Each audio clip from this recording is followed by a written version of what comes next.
Next हमारे पास domain archaea की cell wall है, ठीक है। अच्छा, सबसे पहले हम देखते हैं कि generally cell wall different organisms के अंदर, बाकी कैटेगरीज के अंदर किस किस से मिलकर बनी होती है। फॉर एग्जांपल अगर हम बैक्टीरिया की बात करते हैं, जैसे हम यूकैरियोट्स की बात करते हैं, ठीक है, तो उनमें सेल वॉल किससे मिलकर बनी होती है। बैक्टीरिया की बात करें तो हम ये पढ़ चुके हैं पहले भी कि आपके पास ये पेप्टिडोग्लाइकन से मिलकर बनी होती है, ठीक है। पेप्टिडोग्लाइकन को हम म्यूरिन का नाम भी देते हैं, ठीक है। अच्छा, पेप्टिडोग्लाइकन को अगर देखें तो पेप्टिडो का मतलब आपके पास पेप्टाइड बॉन्ड है, ठीक है। और ये पेप्टाइड बॉन्ड हमें पता है अमाइनो एसिड्स के बीच में मौजूद होता है, और अमाइनो एसिड बिल्डिंग ब्लॉक है प्रोटीन्स के। तो इन शॉर्ट हम कह सकते हैं कि पेप्टाइड बॉन्ड प्रोटीन में मौजूद होता है। ग्लाइकन शो कर रहा है कार्बोहाइड्रेट को, ठीक है। तो आपके पास इस तरीके से कार्बोहाइड्रेट और प्रोटीन ने मिलके एक कॉन्जुगेट मॉलिक्यूल बनाया हुआ है। क्या बनाया हुआ है? एक कॉन्जुगेट मॉलिक्यूल बनाया हुआ है, जिसका नाम हमने दिया है पेप्टिडोग्लाइकन, ठीक है। कंजुगेट मॉलिक्यूल्स की हमने डेफिनेशन जो है उसको नोट डाउन कर लें कि आपके पास जब दो मॉलिक्यूल्स डिफरेंट कैटेगरीज के मिलते हैं, ठीक है, when two molecules of different categories combine, they form conjugate molecule. As a result, they form conjugate molecule. ठीक हो गया। तो ये आपके पास डिफरेंट कैटेगरीज के मॉलिक्यूल्स का होना जरूरी है। जब आपके पास कह लें कार्बोहाइड्रेट डिफरेंट कैटेगरी है, प्रोटीन डिफरेंट कैटेगरी है, जब ये दोनों आपस में मिले हैं तो उन्होंने एक पेप्टिडोग्लाइकन बनाया है, जो कि एक आपके पास कॉन्जुगेट मॉलिक्यूल है।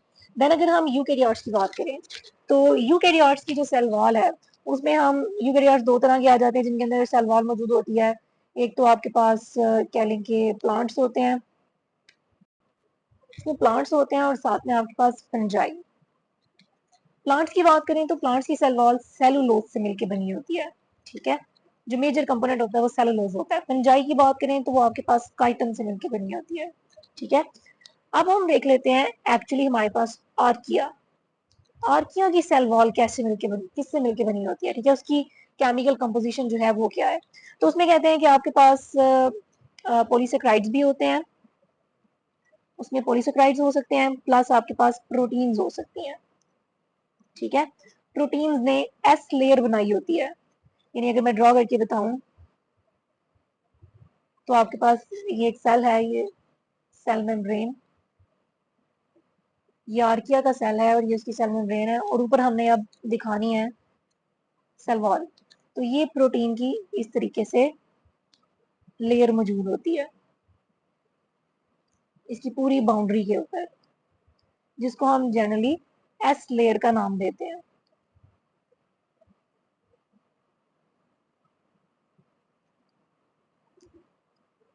इस तरीके से,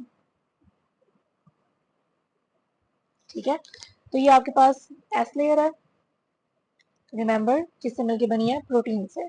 उसके बाद कहते हैं कि कुछ बैक्टीरिया के अंदर सिर्फ इतना ही स्ट्रक्चर होता है सेल वॉल का, जबकि कुछ आर्कियो बैक्टीरिया, कुछ आर्कियो बैक्टीरिया के अंदर आपके पास इस एस लेयर के ऊपर पॉलीसेक्राइड्स भी मौजूद होते हैं, ठीक है, कार्बोहाइड्रेट्स भी मौजूद होते हैं।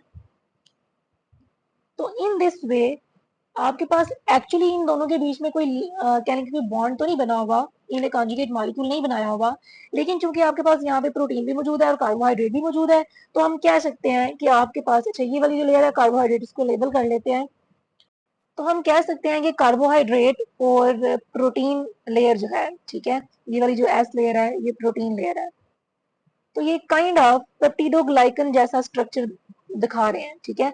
तो हम इसको ट्रू पेप्टिडोग्लाइकन तो नहीं कहेंगे, लेकिन हम इसको सूडो पेप्टिडोग्लाइकन कह सकते हैं, ठीक है, सूडो पेप्टिडोग्लाइकन। सूडो का मतलब क्या होता है? फॉल्स, और पेप्टिडोग्लाइकन आपके पास मैं ऊपर बता चुकी हूँ कॉन्जुगेट मॉलिक्यूल है जो प्रोटीन और कार्बोहाइड्रेट के दरमियान बनता है, ठीक है। तो आपके पास सेल वॉल जो आर्किया की जनरल हम कंपोजिशन लेते हैं वो आपके पास कहते हैं उसके अंदर सूडो पेप्टिडोग्लाइकन मौजूद होते हैं। तो मैंने आपको बता दिया है कि ये सूडो पेप्टिडोग्लाइकन कैसे आपको देखने को मिलते हैं, ठीक हो गया। नीचे जब भी आप फिगर बनाएंगे रिमेंबर टू कैप्शन इट कि ये आपके पास आर्किया की हम सेल वॉल दिखा रहे हैं, cell wall of archaea. Next इसी का आपके पास कह लें थर्ड पॉइंट आ जाएगा कि वाई आर्किया आर यूनिक। पहले हमने सेल मेम्ब्रेन की बात की है, देन हमने सेल वॉल की बात की है, अब हम जेनेटिक डिफरेंसेस की बात कर लेते हैं। जेनेटिक डिफरेंसेस, तो कहते हैं कि जब आपके पास आर्किया का जेनेटिक मटेरियल कोड किया गया तो आपके पास इसका जो मोस्टली जेनेटिक मटेरियल के अंदर मौजूद सीक्वेंसेस थे वो आपके पास यूकैरियोट्स जैसे थे। तो हम कह सकते हैं कि आपके पास यूकैरियोट्स जो है वो इवॉल्व हुए हैं फ्रॉम आर्कियोबैक्टीरिया। ठीक है, तो यहाँ पे हम मेंशन कर लेते हैं कि archaea have close evolutionary relationship with यूकैरिया। ठीक है, क्योंकि जब सीक्वेंसिंग की गई इनके जीनोम की तो काफी हद तक सिमिलर था। ठीक है, अब कहते हैं कि आपके पास किस वजह से हम कह रहे हैं, नीचे ये भी वजह मेंशन कर देते हैं, due to similar genetic sequences. और वो जेनेटिक सीक्वेंसेस किस किस के पर्टिकुलरली देखे गए, मैसेंजर आरएनए के और राइबोसोमल आरएनए के जो प्रोटीन्स बना रहे थे। ठीक हो गया। देन हमारे पास कह लें फोर्थ पॉइंट आ जाता है मेटाबॉलिज्म का। ठीक है, अब कहते हैं कि आर्किया के अंदर एक स्पेशल मेटाबॉलिक प्रोसेस होता है जिसको हम नाम देते हैं मिथेनोजेनेसिस का। मिथेनोजेनेसिस, ठीक है, मिथेनो का मतलब होता है मीथेन और जेनेसिस का मतलब होता है प्रोडक्शन। ठीक है, मीथेन प्रोडक्शन आपके पास इसमें होती है, उसको मिथेनोजेनेसिस हम कहते हैं। तो ये एक स्पेसिफिक कह लें कि कैरेक्टरिस्टिक है। जबकि यूकैरिया के अंदर और अगर हम बैक्टीरिया के अंदर देख लें थोड़े से डिफरेंट मेटाबॉलिक प्रोसेस होते हैं। जैसे अगर हम बात करते हैं यूकैरिया की, तो यूकैरिया में आपके पास फोटोसिंथेसिस और सेलुलर रेस्पिरेशन जैसे प्रोसेस होते हैं। फोटोसिंथेसिस और सेलुलर रेस्पिरेशन, ठीक हो गया। हमने पढ़ा है कि सेलुलर रेस्पिरेशन दो तरह की होती है, एरोबिक और एनारोबिक। ठीक है, तो वो आपके पास यूकैरिया के अंदर ये प्रोसेस हो रहे होते हैं। जबकि बैक्टीरिया की बात करें तो बैक्टीरिया के अंदर आपके पास कुछ बैक्टीरिया जो है वो आपके पास फोटोसिंथेसिस भी करते हैं, एंड देन आपके पास ये नाइट्रोजन फिक्सेशन भी कर रहे होते हैं। उसके अलावा आपके पास ये फर्मेंटेशन भी करते हैं। तो ये आपके पास बैक्टीरिया के मेटाबॉलिक प्रोसेस हैं और फोटोसिंथेसिस और सेलुलर रेस्पिरेशन यूकैरिया के। और जो मेटाबॉलिक प्रोसेस आर्किया के अंदर हो रहा है that is unique and that is methanogenesis. अब हम इसके मेजर ग्रुप्स देख लेते हैं, एग्जांपल्स कौन कौन सी आ जाती हैं। ठीक है, मेजर ग्रुप्स ऑफ आर्किया। तो पहला आपके पास आ जाता है, इसमें मिथेनोजेंस आ जाते हैं। नाम से ही पता चल रहा है कि ये आपके पास मीथेन प्रोड्यूसिंग आर्कियोबैक्टीरिया। उसके बाद आपके पास हेलोबैक्टीरिया आ जाते हैं। हेलो का मतलब ही सॉल्ट होता है। ठीक है, तो ये ऐसे बैक्टीरिया होते हैं जो सेलीन एनवायरनमेंट में रहते हैं जहाँ पे सॉल्ट की कंसंट्रेशन ज्यादा होती है।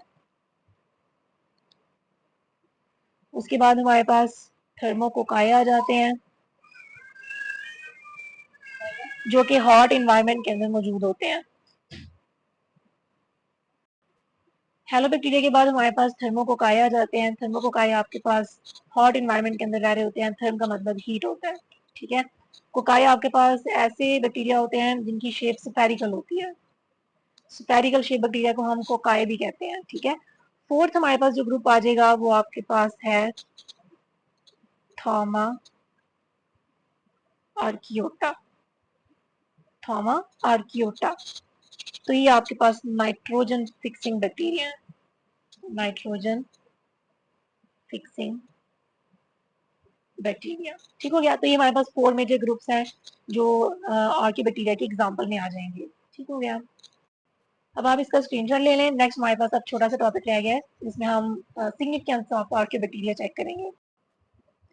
आर्किया की अगर सिग्निफिकेंस की बात करें तो हमें पता है कि ये हार्श इन्वायरमेंटल कंडीशन के अंदर रहते हैं। ठीक है, ये आपके पास कह लें कि हाई एसिडिटी वाले इन्वायरमेंट में, प्लस जहाँ पर आपके पास अल्कलिनिटी, ठीक है, जो बेसिक ज़्यादा इन्वायरमेंट होता है या एसिडिक ज़्यादा इन्वायरमेंट होता है, वहाँ पे भी आपके पास आर्किया एग्जिस्ट करते हैं, ठीक है।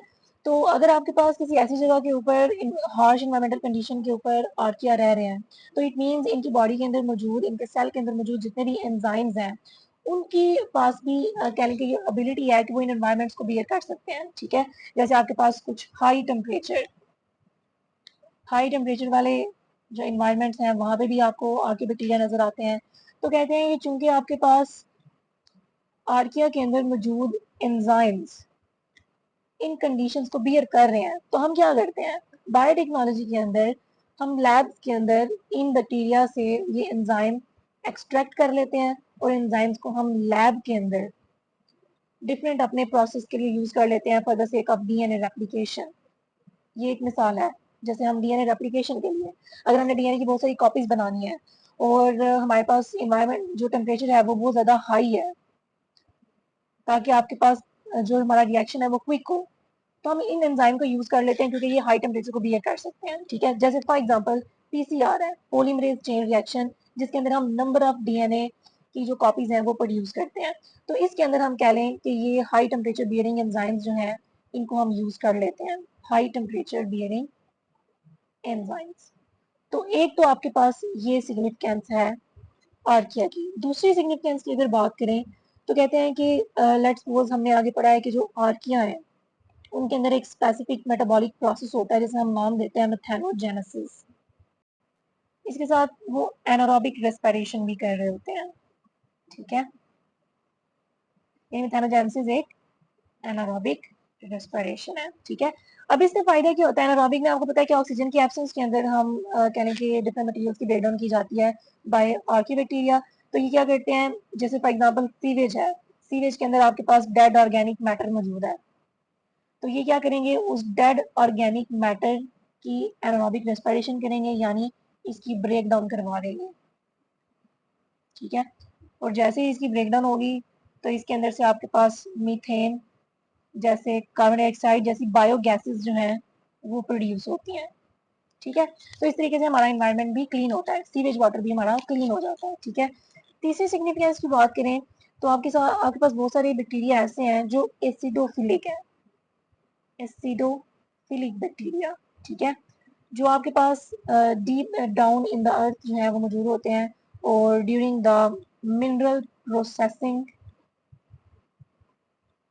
हम इन बैक्टीरिया को यूज करते हैं कि ओर्स के अंदर से हम मेटल्स वगैरह को एक्सट्रैक्ट कर सकें, ठीक है, to extract metals like gold, आपके पास कॉपर हो गया, and up to so on, ठीक है, फ्रॉम द ओर्स, ठीक है। तो आपके पास एसिडोफिलिक बैक्टीरिया जो है ये मिनरल प्रोसेसिंग के अंदर हेल्प कर रहे होते हैं, यानी आपके पास ये हेल्प करते हैं हमें मेटल निकालने के लिए फ्रॉम दी डिफरेंट ओर्स, ठीक हो गया। तो ये हमारे पास तीन बेसिक जो है ये सिग्निफिकेंस कैरेक्टरिस्टिक्स हैं आर्किया की, और इनको भी आप जो है वो गो थ्रू कर लीजिएगा, और ये शॉर्ट क्वेश्चन के लिहाज से इम्पोर्टेंट है, ठीक है। इसका स्क्रीनशॉट आप ले लें, और कोई भी क्वेश्चन हो तो आप कमेंट में आप पूछ सकते हैं, इंशाल्लाह I will address all your questions. Until next video, Allah Hafiz.